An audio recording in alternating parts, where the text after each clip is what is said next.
my name is Larry Ellman. I am new to Wyoming as of December of 2021. My story is one of a kid that grew up in a very small town in nowhere, Nebraska. I was born in 1975 in a town of 8 people.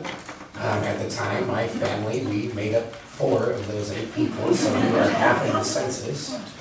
At 5, I knew that there was something about me that was different.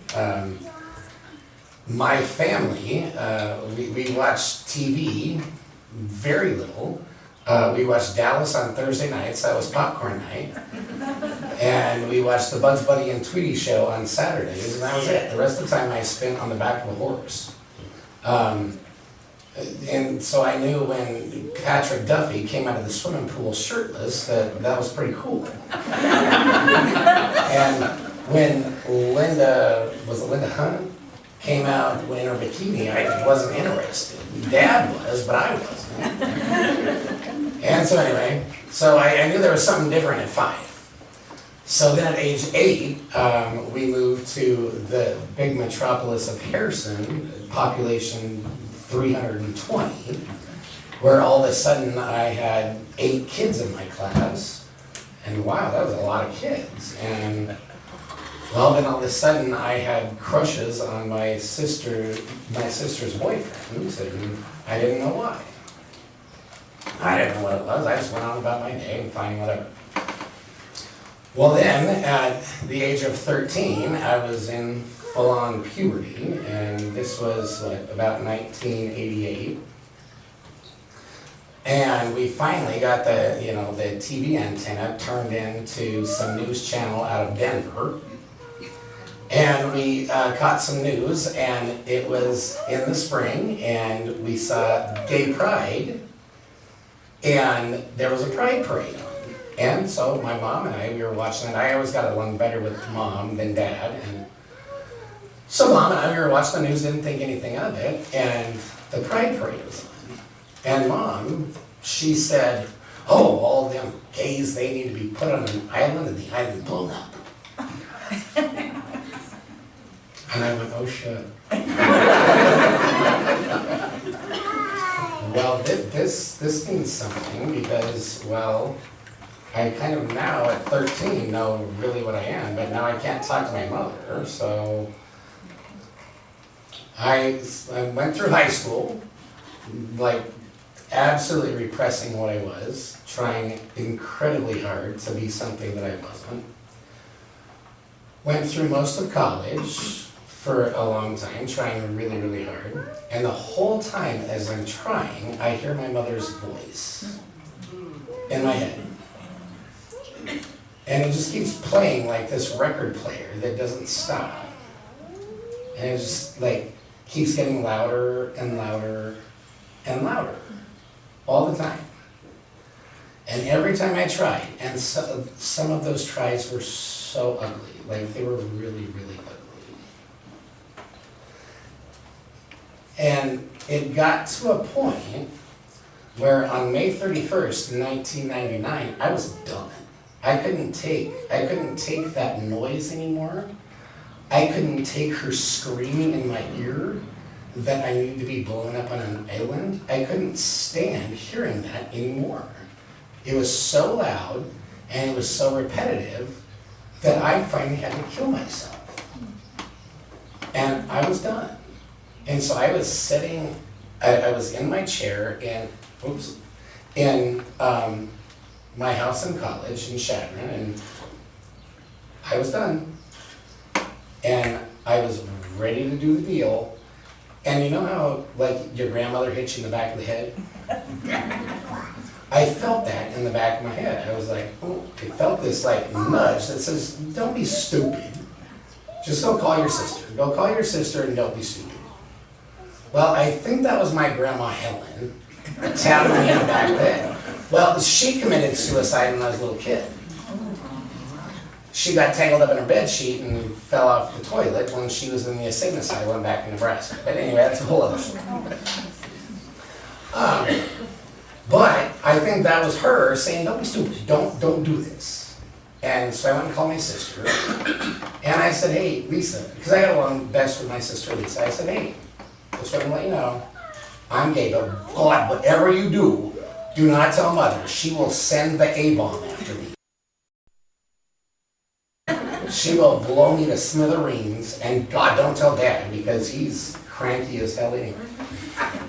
And so that shut the record player off. And it turned the sound down, and it quit, and finally I was free of that noise that had just been going off for years and years and years and years. Well, then 2 days later, I got a handwritten letter from my dad in the mail. Oh shit. Well, of course, my sister blabbed, she couldn't keep her mouth shut. And I opened this letter thinking, oh, this is gonna be the worst thing I've ever read in my life. And it was the sweetest letter I've ever read in my life. And my dad said, we love you. Don't worry. You are still our son, win, lose, or draw, and you're always going to be our son. And thank God you called your sister. And thank God she's a blabbermouth. He said, and we understand that you're probably not ready to talk to us right now. So that's okay. You don't have to talk to us right now, but here's here's a card to a therapist.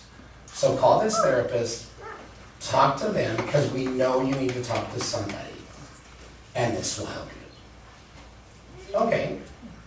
Well, of course, I will go talk to this therapist. So I drove to this therapist. I didn't call the therapist, I drove straight to the therapist. Well, this chick, she's nuts. This is the nuttiest therapist I ever been to.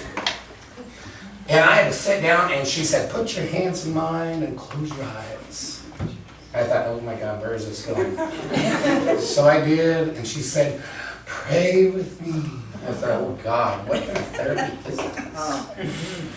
She said, close your eyes, we need to exorcise the demons. And she said it just like that. And I said, no, honey, there ain't no demons. There's no demons here. I'm done.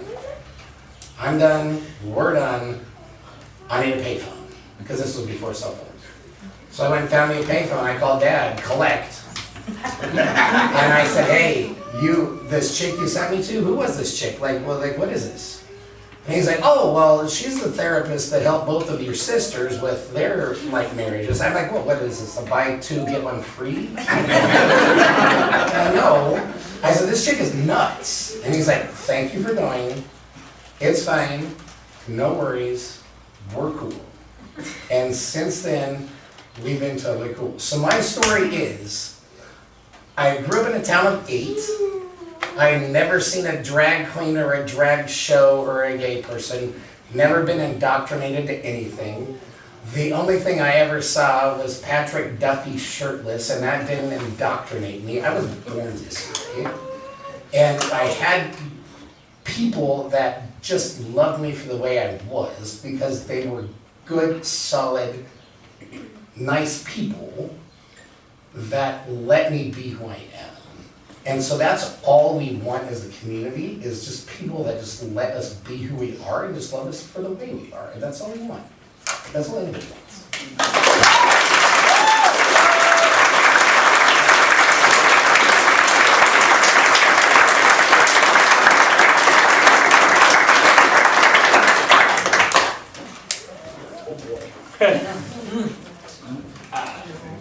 I'm not much of a public speaker, definitely that's a tough act to follow there. But I'm Nels, I've been here, like was said, about 3 years, I believe. I'm originally from a not that small of town, but not much larger. I knew around the same time that I was also different, that I was not interested in the same book that my uncle or my dad were talking about. I didn't really have a word for it, but I made the mistake of saying that my best friend was my boyfriend and my principal heard me. And I was probably in kindergarten, and he took me aside and told me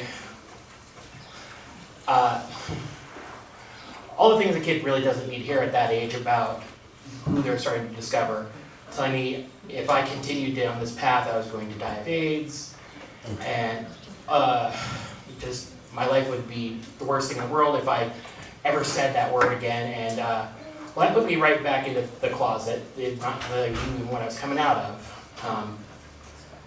I started getting more comfortable with myself years later.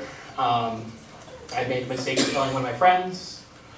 I got jumped in the bathroom by 3 guys, and came out okay. Thankfully, no real hardcore injuries, but I was the one that had to switch schools because I had a hit list basically on me.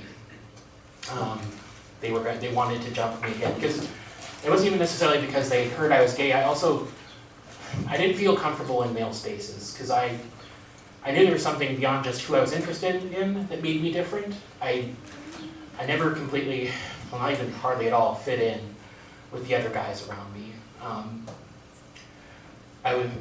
After that, I again was starting to feel myself, and then Matthew Shepard was killed here in Wyoming. And my history teacher said to all of us in class that he believed it was his right if he thought a gay guy was hitting on him to beat him to death just like that. So needless to say, it took me until college to really feel like myself. I was very lucky when it came to my mom. She'd never said anything bad about gay people. It had always been wonderful, but I was still terrified.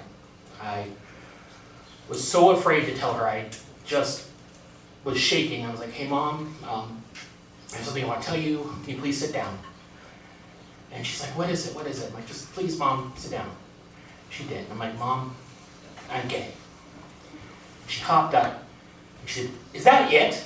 I thought you had cancer.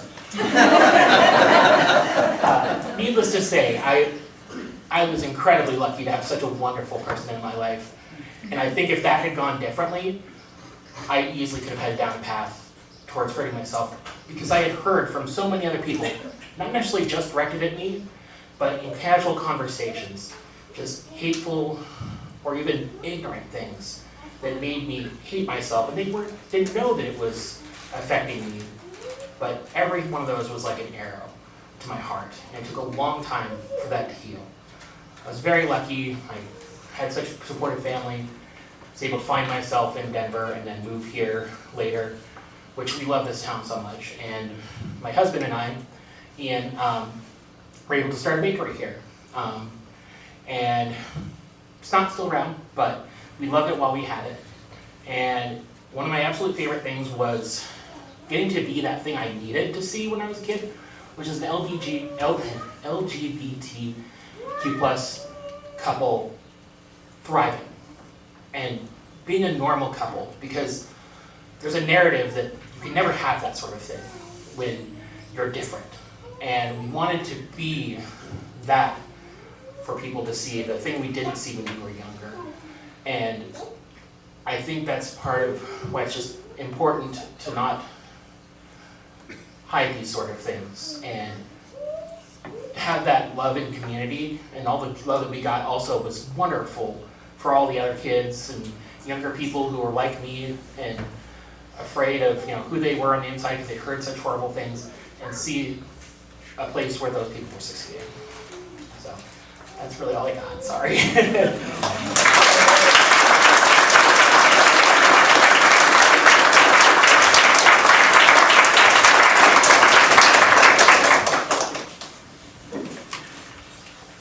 I'm Kim Birchfield.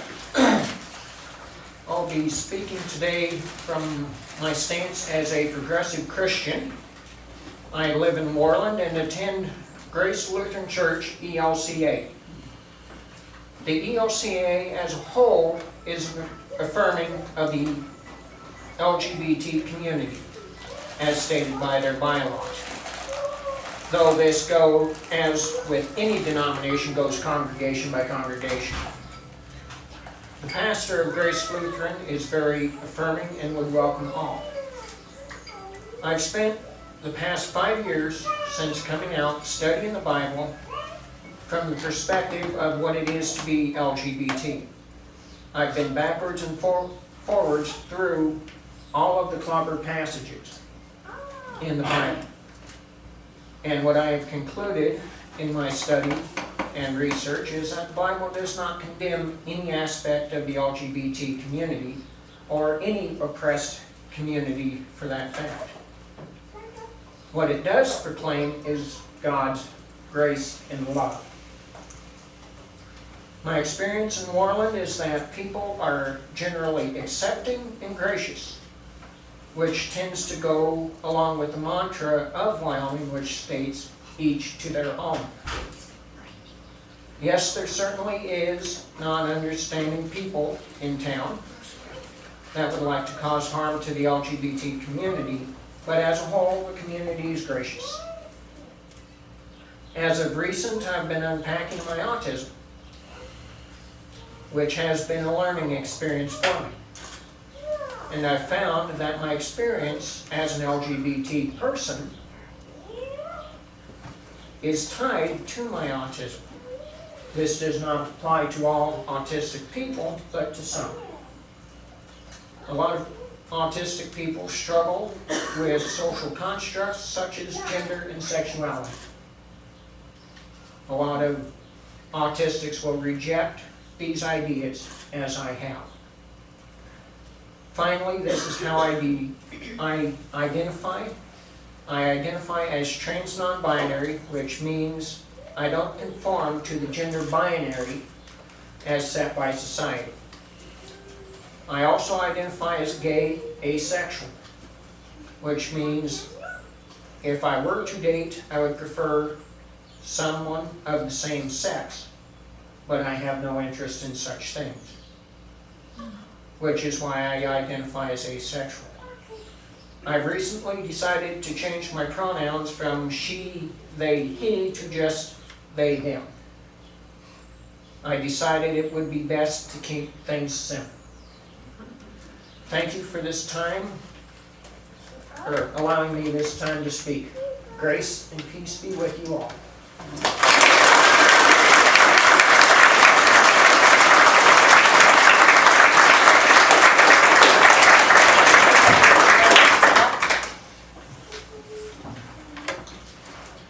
Okay.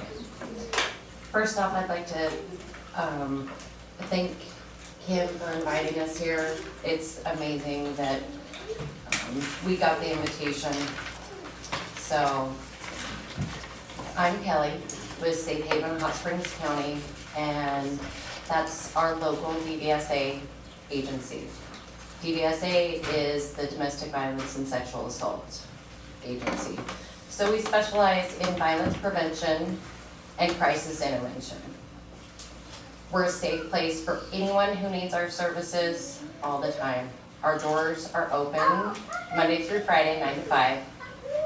And we do have a 24-hour call hotline that you can call anytime, even if you just want to visit, we're there for you. If it's something that we can assist you with, that's okay. Still come in and we will use our resources and do our best to help anybody who walks in the door. As well as with the domestic violence and sexual assault, we help with services dealing with stalking, harassment, elder abuse, and neglect. As advocates, we're there for you in whatever manner you want us to be there for you. If you need someone to assist you to go to the police department, we'll go with you.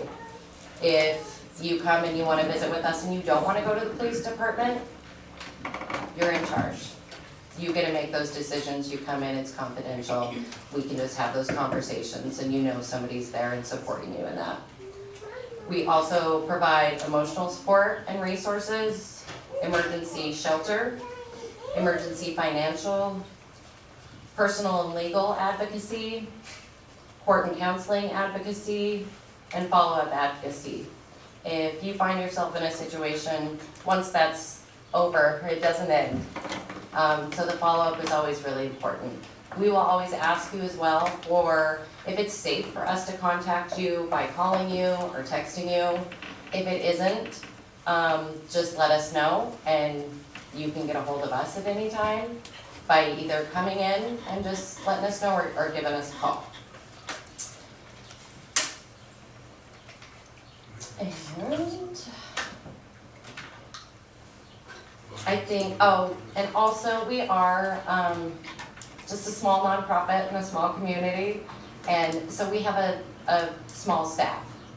But if you ever stop by and our door is locked, we may be with another client, or we may just be down the street at the courthouse somewhere, please call us.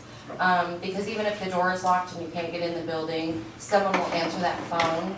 And I don't want anybody to think if they show up and they can't get in the door right then, that's that and turn away. Please give us a call so we can help you with whatever you need. We've also just moved to a new location. So we're just behind here now, over on Broadway, 316 Broadway, number 4, so that everybody knows we are in a new location. And if you have any questions, honestly, our door is open. Just come on over. Everyone is welcome. And we do have some goodies and brochures and cards and everything in the back. If you'd like to grab those, then you have all of our contact information and you can reach out at any time. So thank you again for letting us speak at this.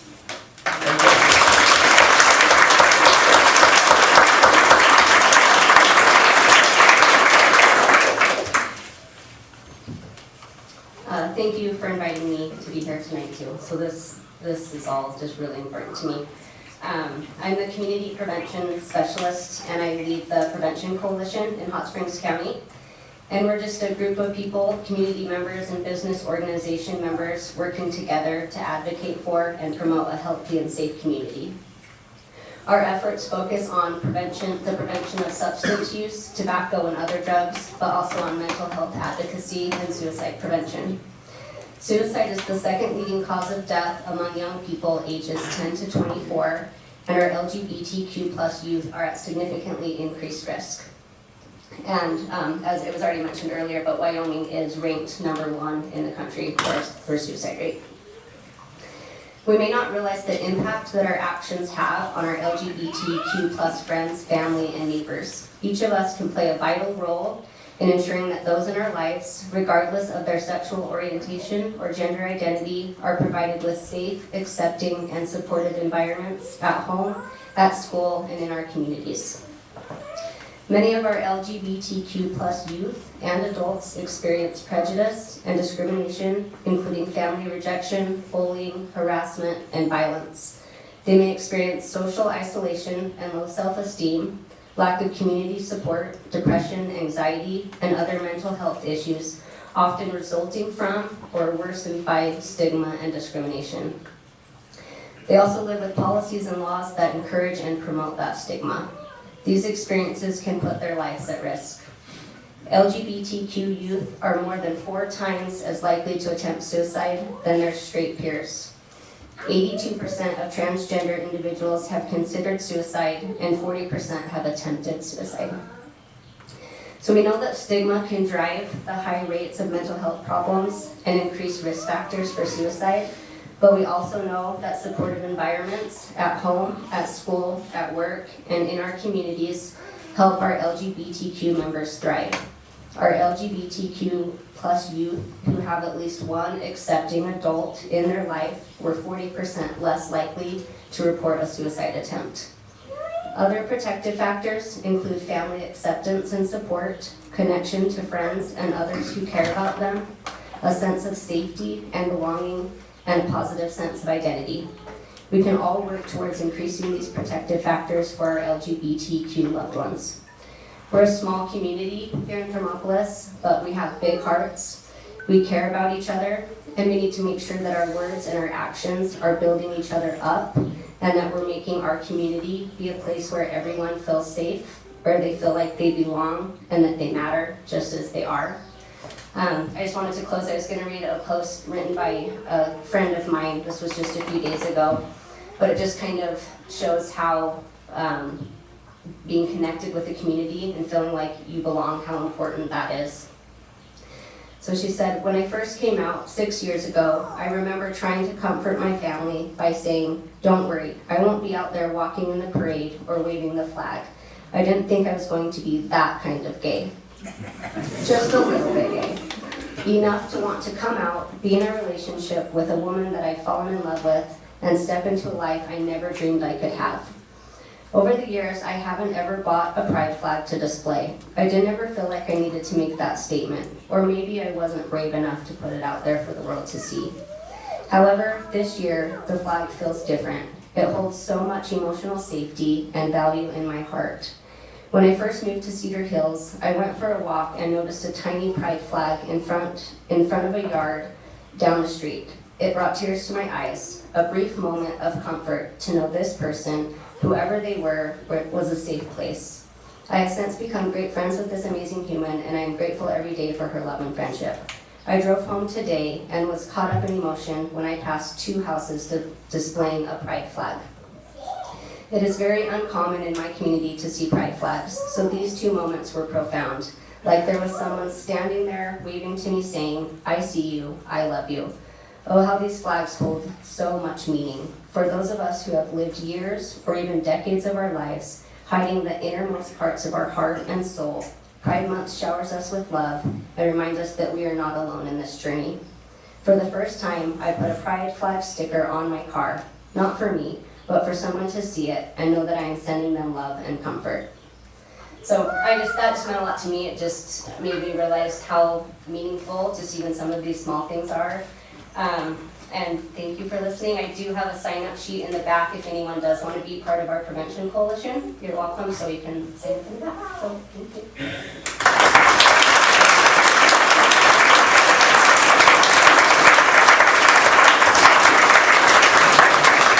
It's okay with everyone, I'm trying to stand up, it's been a drive. Thank you to the Hot Springs County Democrats for sponsoring these nonpartisan educational forums. I've been dealing with various stages of sexuality for many years, and I have learned a lot tonight, so thank you very much. I was a naive kid growing up in Wyoming in the 1950s and 60s. I truly had no concept of gay, lesbian, transgender. We didn't talk about it, so therefore, to quote some radical right folks, it just didn't exist. There wasn't any of that. If you were lucky enough to have television then, with the rabbit ears, you saw functional families, you know, dad and mom, or everybody's happy, everybody's doing well. Or you saw the cowboys righting the wrongs of the West, but you didn't see real life. So the concept of what was normal was skewed for us. In 4th grade, and I don't know if this still happens, but boys and girls are herded into separate classrooms to get the sex talk and the film strip. And for those of you who don't know what a film strip is, it's sort of like a slide. Years later, one of my friends said that the male version included terrible, evil men that boys should avoid. And he said to me, I knew even then that I was one of those terrible, evil men. I could say we didn't have much diversity, but that isn't true. Wyoming people were as diverse then as we are now, but sharing your sexual diversity could get you silently beat up or killed. Many left family members and friends to go elsewhere. I've learned through Facebook that at least 2 members of my graduating class of Natrona County High School 1966 are transgender. So, Larry James Goodwin grew up in the same kind of world. Kids he grew up with came mostly from dysfunctional families where alcoholism, physical and mental abuse were the norm. And this may be why he found comfort in wearing female attire, but only in secret until, and I've done a little channeling of Sissy here. What the hell is this, soldier? I jerked awake and followed his gaze to the pink nightgown draped over my cot. I'd gotten sloppy. After working the night shift on Anderson Air Force Base in Guam, I'd gone to my room, slipped into the gown, and because the heat was suffocating, didn't bother covering myself up with the sheet. I assume my roommates had put the day sleeper sign on the door, which usually kept inspections to a minimum. The first sergeant, feet splayed, stood rigidly awaiting my answer. I knew then that my Air Force career had ended. The interrogation that followed the following day was terrifying. Why are you sleeping in a woman's nightgown? Only queers do that. You must be a homosexual. You're gay, aren't you? How could I explain that my need to wear women's clothes had nothing to do with homosexuality? I had a wife and kid, for God's sake, and back then, you know, having a wife and kid meant that you weren't gay, right? I couldn't be gay. I had no name for what I was. Weird was all I did. Oh, back to me. I know that that's not the first or last time that Sissy considered suicide, but he pushed on, and I believe that he helped make this a better world. Shortly after Sissy's death, Gregory Hinton contacted me and asked to write a verbatim play about Sissy, and Gregory's written some plays about Matthew Shepard and a number of other things, and he's a novelist. He's done a lot of stuff. I agreed, which led me to record 24 hours of oral history with Leslie Wagner for the American Heritage Center at the University of Wyoming, which Greg then listened to and transcribed. And if you don't think that's a job, I also shared many of Sissy's writings and stories with him. Then Greg wrote the play, A Sissy in Wyoming. He performed a playwright's reading at the Nicolason Museum in October of 2021. The response was so positive, we worked with Leslie in the American Heritage Center to tour the play to 9 venues in Wyoming. We did this in 10 days, and we had a reporter from the Washington Post riding with us most of the way. Laramie and Cheyenne brought out large audiences and many friends. I had to laugh. The Washington Post reporter said, "Vicki, do you know everybody in Wyoming?" On the 4th day of the tour, we showed up in Sheridan at the library, and the library director seemed a little stressed. We soon learned that there was some controversy on the Facebook page called Sheridan Rants and Raves. Your tax dollars at work? How long do straight folks have to endure the crap from the drag and beyond? Enough already. Not normal for same sex to have sex with each other. Anything except actual friends. The suicide is from the crazy that this movement has promoted. It's evil to the core, and those participating either come to the knowledge of their ways or make a change at being good or bad choice. We don't have to accept and cower. And their grammar and all that was how it was. So we're walk in there, and like I said, I'm a community organizer. I'm ready for drama. So the meeting room filled up, and they even had to bring in more chairs. And as an organizer, that always makes me happy. This room makes me ecstatic. Thank you all for coming. What happened next is aptly stated in the Washington Post article by Jose Del Rio. During a question and answer session after the reading, a burly Army veteran with unruly hair raised his hand. His name was Jerry Moore, and he sat hooked up to an oxygen tank. He was wearing a blue plaid dress, the price tag still hanging from his ribbon. He was one of 6 male members in an audience of about 50. Jerry told the room he'd come with his son, Charlie Falkus, a transgender man who served in the U.S. Air Force and felt unwelcome in Wyoming. Both men were upset to see the Facebook comments about the reading, so they decided to wear dresses to the event in solidarity with Sissy. Just a statement of gratitude, he said. I've never seen as much hate as I saw in that thread. It's all about fear. On the other side of the room, an elderly man in a Marlboro red shirt, black cowboy hat, decided to speak up. The room suddenly felt heavy. I guess I kind of got a comment, he began. His giant white mustache bounced with each word.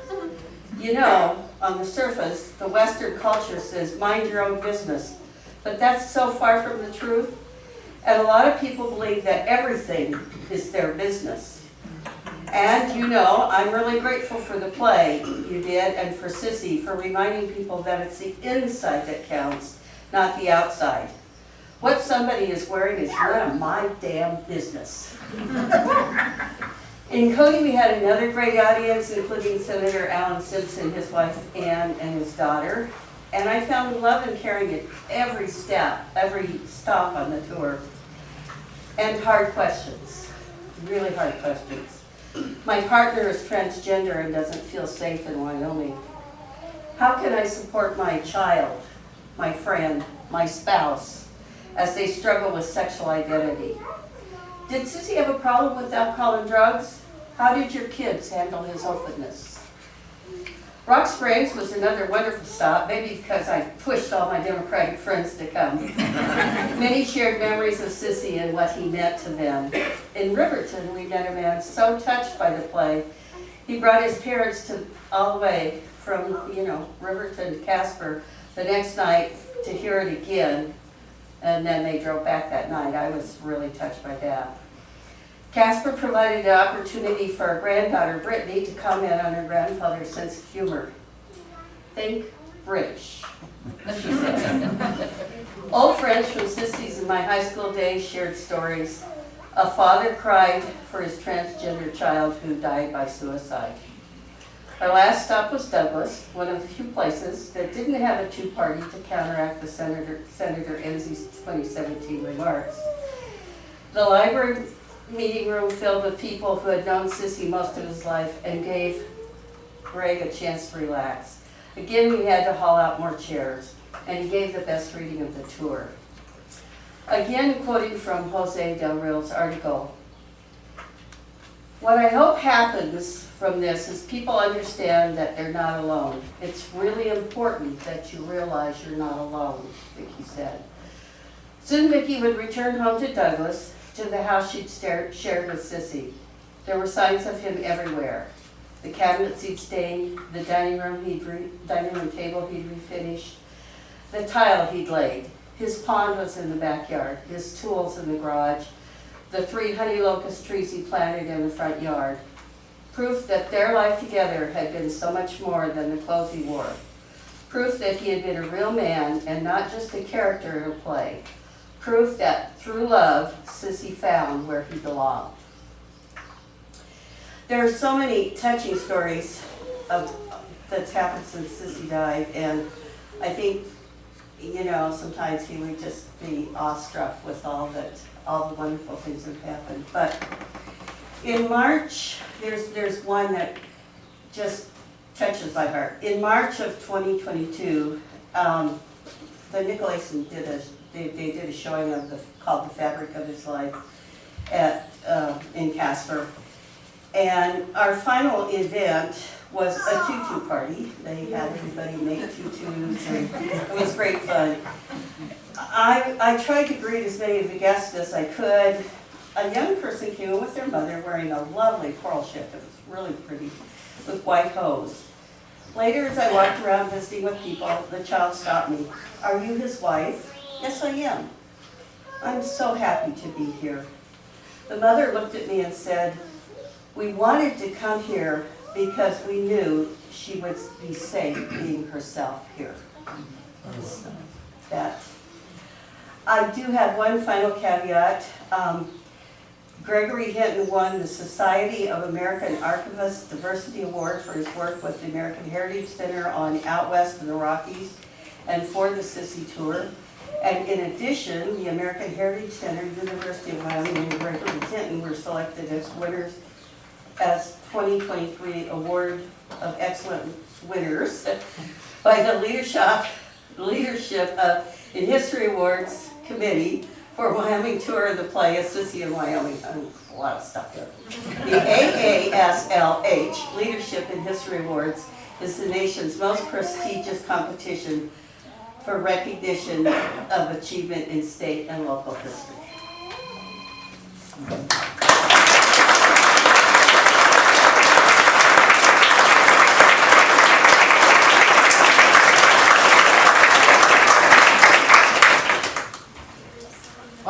thank all of our speakers. I mean, I think we've gotten some really good information, you know, some insight. And we'd like to have question and answer. If you have written down any questions that you would like to ask the panelists, if I could have John maybe come up the middle, if you could pass them to the middle. He can gather up any questions we may have. I also want to point out that Coda came up from Laramie and Vicki came up from Douglas so that they could be here today and speak with all of us. So thank you for your heroic efforts to be here. I'm also a little sleepy. John and I just got back from a conference in Missoula this morning, so we're hanging in there.